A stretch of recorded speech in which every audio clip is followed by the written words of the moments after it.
This is Rob Tebbutt for Boxing Social in association with Betfred. Really privileged to be joined here today by legendary boxing trainer Teddy Atlas. We're here in Las Vegas following the announcement of the light heavyweight unification, Alexander-Gvozdyk versus Artur Beterbiev. Teddy, first and foremost, how you doing? I'd be doing better if I wasn't here. If we didn't have to leave training camp on the East Coast and fly all the way in here for a couple-minute press conference, because the most important thing is the fighters.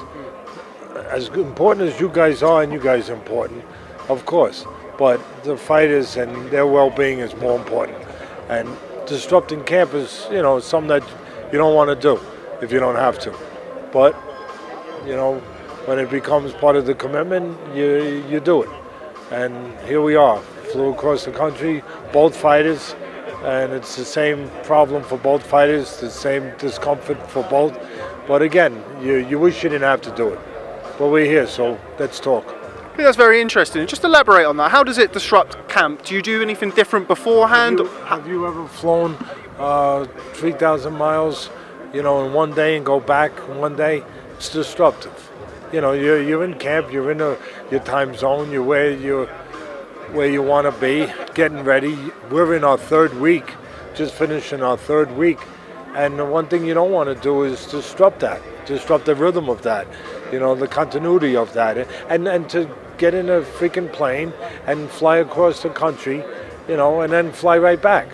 That should explain itself. It's something that is discombobulating, mentally, physically, to know that your sleep is disrupted. And again, it's disruptive, and you wish you didn't have to do it. I know nobody else is probably talking about this and saying it, but I could care less. I care about saying what I think is appropriate, good or bad, but I don't think this is for the best interest of the fighters to do that, to fly right in, do it where they are. But again, this is the big honcho says this is where it's got to be, and fine, and look, we know you got to sell tickets. We understand all that. We understand how important you guys are. I'd rather see you guys get on the plane and come over to us. Well, I did travel 5,000 miles to get here myself, but I understand that. Let's talk about the fight. Fantastic fight. Two unbeaten light heavyweight champions squaring off against each other. Just how dangerous a fight is this for your man Gvozdyk? It's dangerous for both guys. But, of course there's danger. But there's danger anytime you get in the ring. There's danger. You got a guy trying to knock you out. You got a guy, he's not throwing footballs at you. And footballs are tough.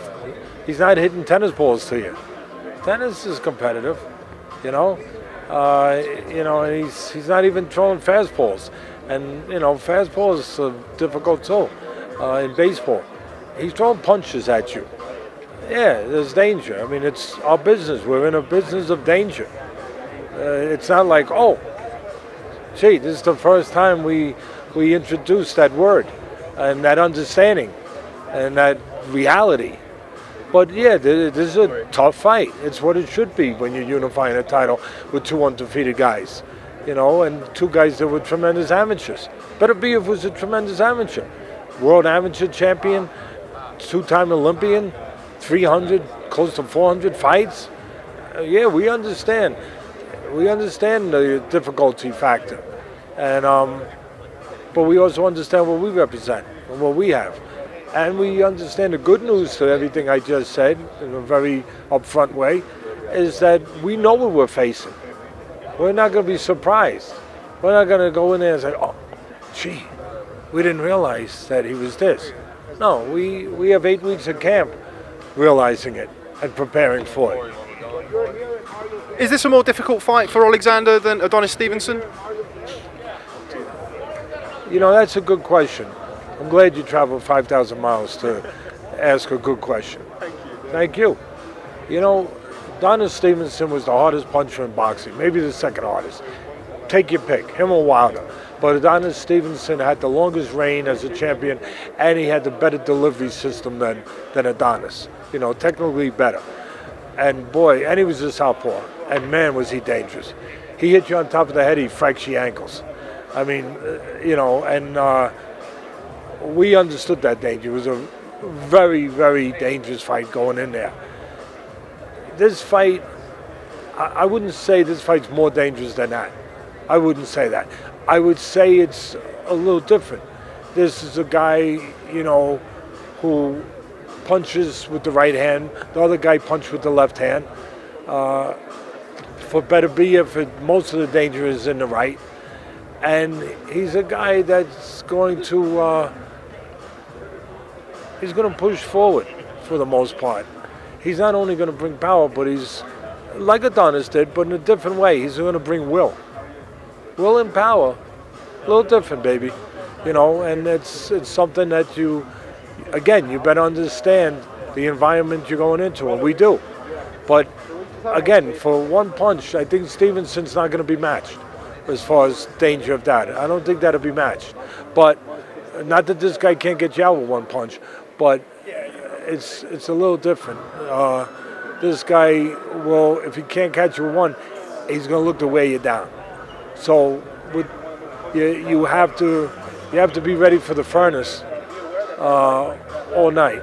You have to be ready for that pressure all night. With Stevenson, you had to be ready for it, but it was moments.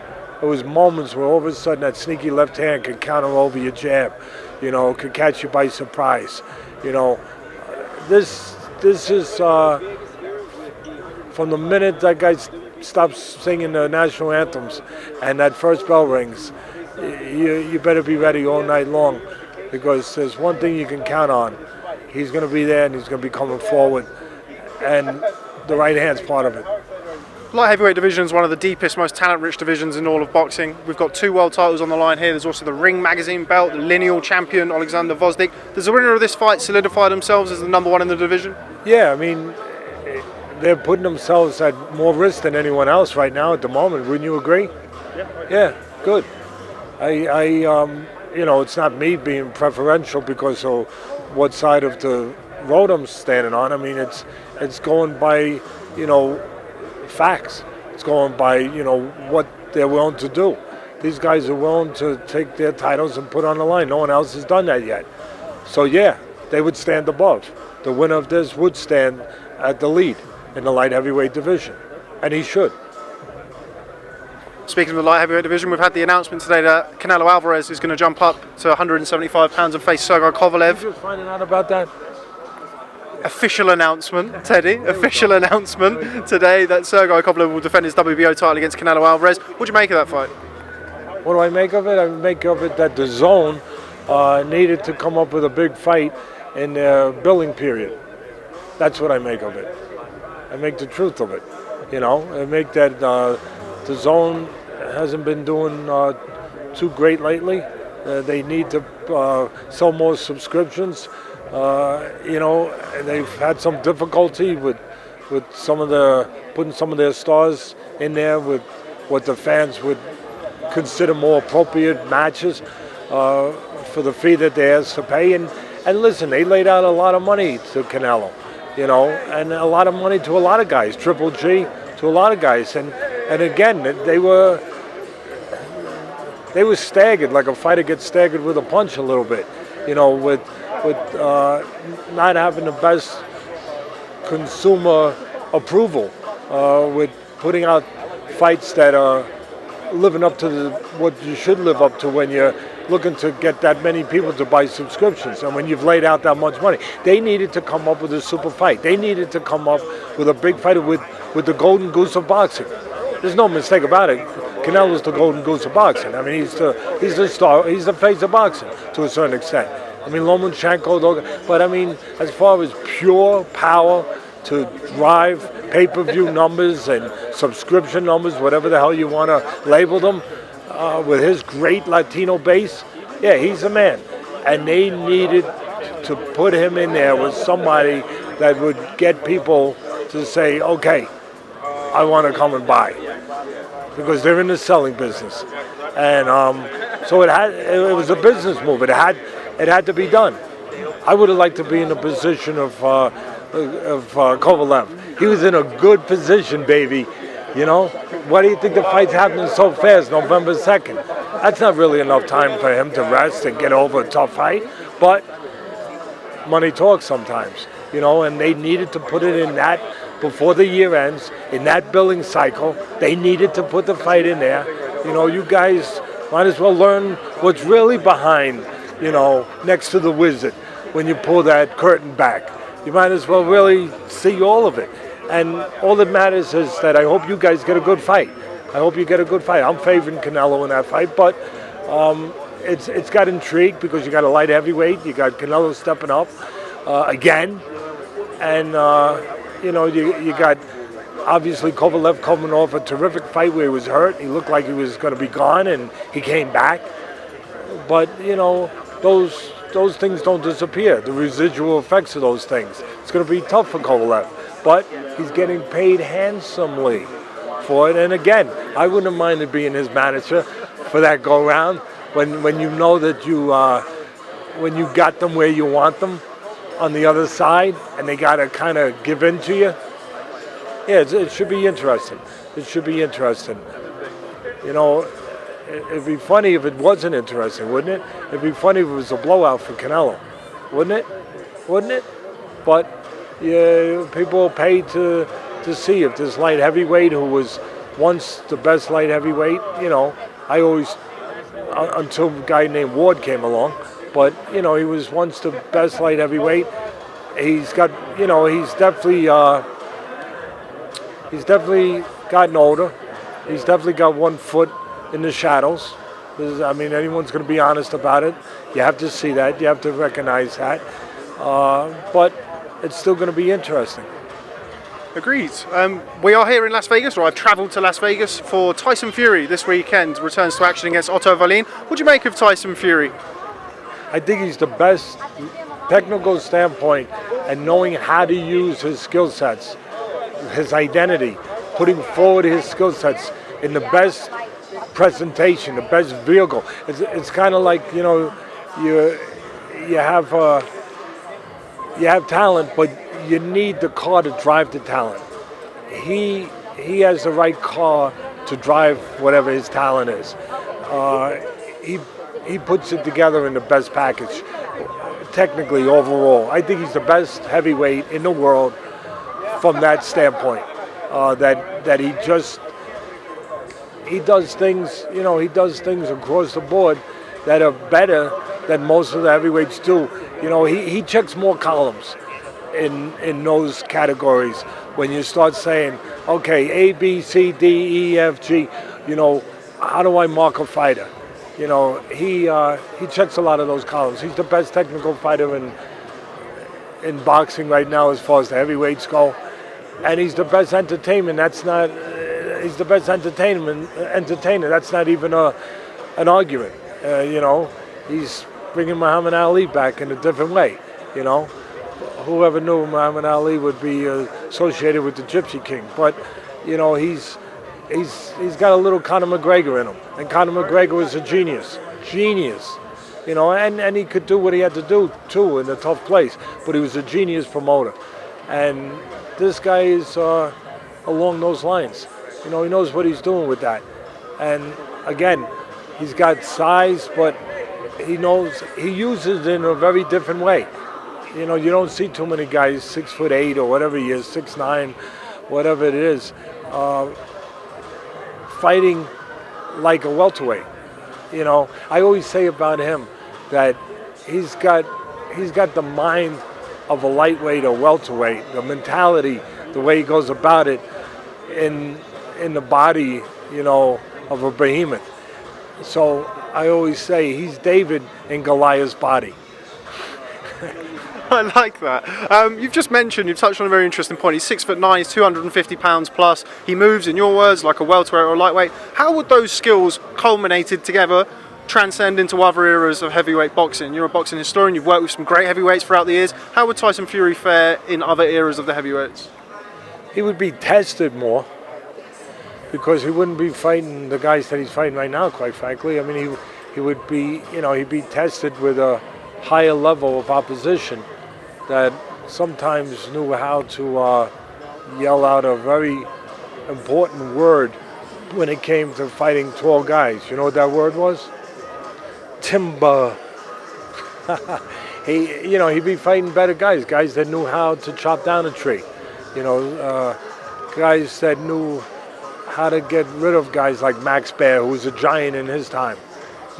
Somebody named Joe Louis, I think he knew how to chop that tree into a fern, So it would have been challenged in a different way, and maybe in a way where there would have been a demand or maybe less patience to give him these kind of opponents to chew on, for a while. He would have had to maybe step up with some better guys a little sooner, maybe. We'll see what happens after this one, who he steps up with. But his skill set, I'll be consistent with it. His skill set would give a lot of guys, and his heart. He showed that heart against Wilder. Let's not forget that. It's one thing to have skill set and be able to run all over the place and outbox and outmaneuver a guy, but then when you get hit on that potato, how do you behave? He behaved pretty damn good,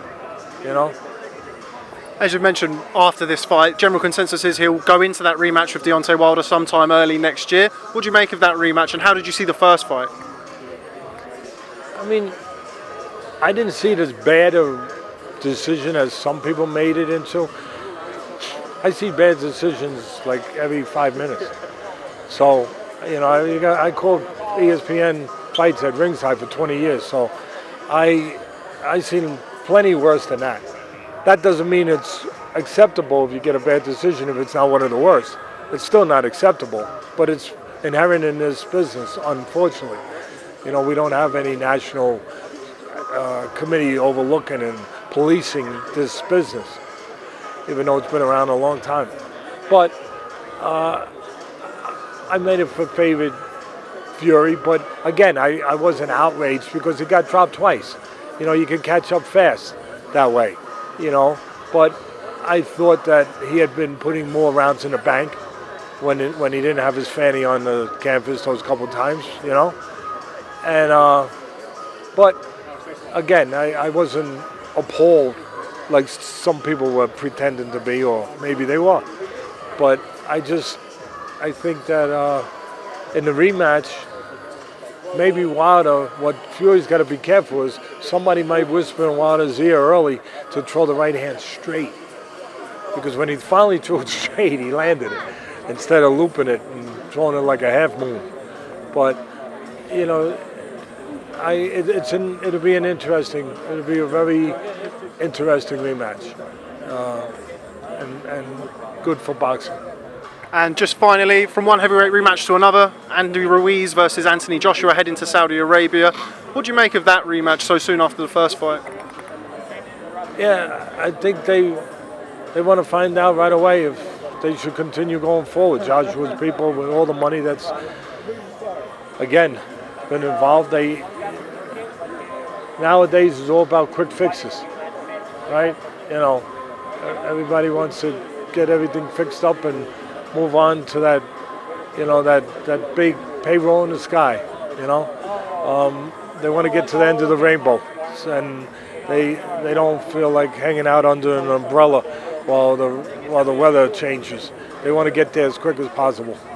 So, and there's pressure on them to get there quick with the sponsors and everything that's involved that you don't see, that they want to.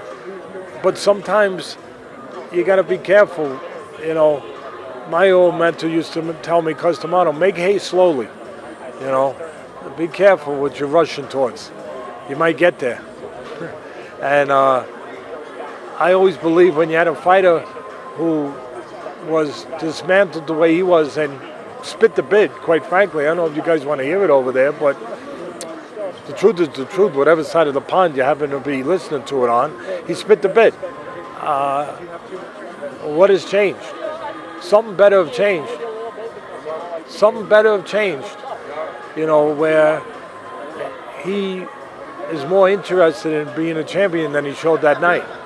He's more interested in how he's going to feel the next day than he was that night. And maybe he will be, because maybe something magical happened, where when you do something, behave that way, all the people that are paid to be on your payroll, that room of people gets smaller. And all the people that are buffers to keep the truth from your ears, to keep the things that don't sound so good from your ears, that buffer is not as thick. And you start to hear some of those truths. And when you start to hear some of those truths, you start to think about how you behaved, what you did. And you start to think maybe it wasn't as easy as you thought it was, just to give in and then have to live with what comes afterwards. I have an old saying. I say it's harder to quit than it is to fight. Because when you quit, you got to live with the repercussions of that, the after effect of that forever. Forever. And when you fight, it's last I checked, 12 times 3 is 36. 36 minutes. 36 minutes, baby. So 36 minutes versus possible eternity, I think I'll fight and take the 36 minutes. And if he learned that, and that's what it's about. It ain't about lefts and rights. It's about that. Yeah, don't stand straight up like an English statue. Yeah, that would help. But the first part I said, he better have learned that. And to me, that's what it comes down to. And maybe he has learned that. Okay, well, Teddy Atlas, thank you very much for your time. Thanks very much for speaking to Boxing Social. Hope you get back sooner rather than later so you can start or continue your preparations for your fight. Thanks very much. Real pleasure. You're welcome.